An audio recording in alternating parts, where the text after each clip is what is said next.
Wadhi mbele dienya ke kaonti ma Siaya kamano ten migao mar pur e kaonti ma Siaya temo keto chenro yo makare mano maneno ni Siaya odonje kind kaontis mamoko matimo maber e pith mar gwen. Nyaka sani jopith gwen maromo 4,723 osechako pith ma kamano e bwo chenro mar Agricultural Sector Development Support Program ka jafom marwa Cleophas Oluoch leronwa. Yuak kod keko magwen e marwako wae dala Edwin Ogola e gweng Magagra e kar chung bura mar Arieda kaunti ma Siaya.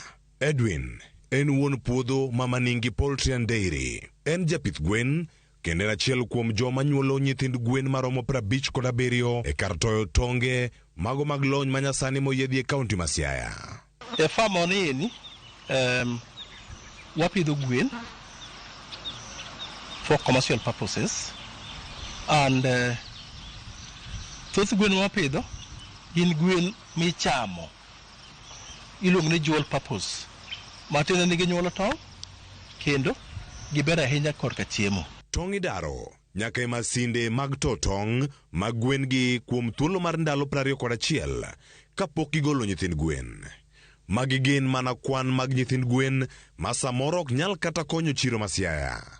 Kaunti ma Siaya kende yudo nyithind gwen maromo 112 mano bang' ndalo 21 ka mano en mana atamalo 10.4 matin ne dwaro margi e chiro. Ka eni wahatga chicks 5,800 dwe ka dwe.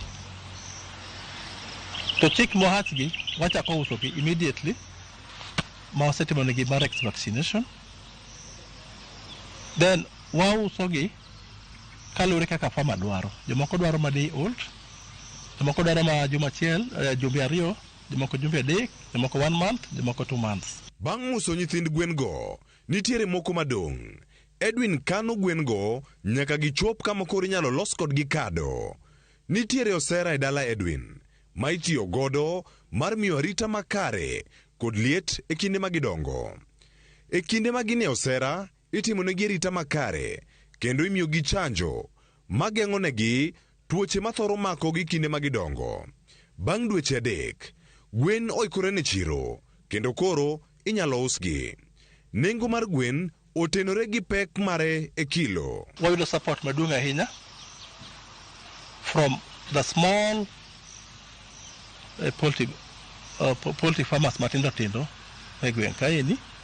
Abiro nyiewo gwen 10, gwen 20 kendo wayudo customers manyiewo kata mana gwen 1,000 kata mahingo kanyo.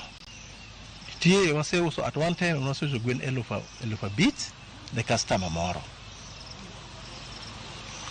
Yeah.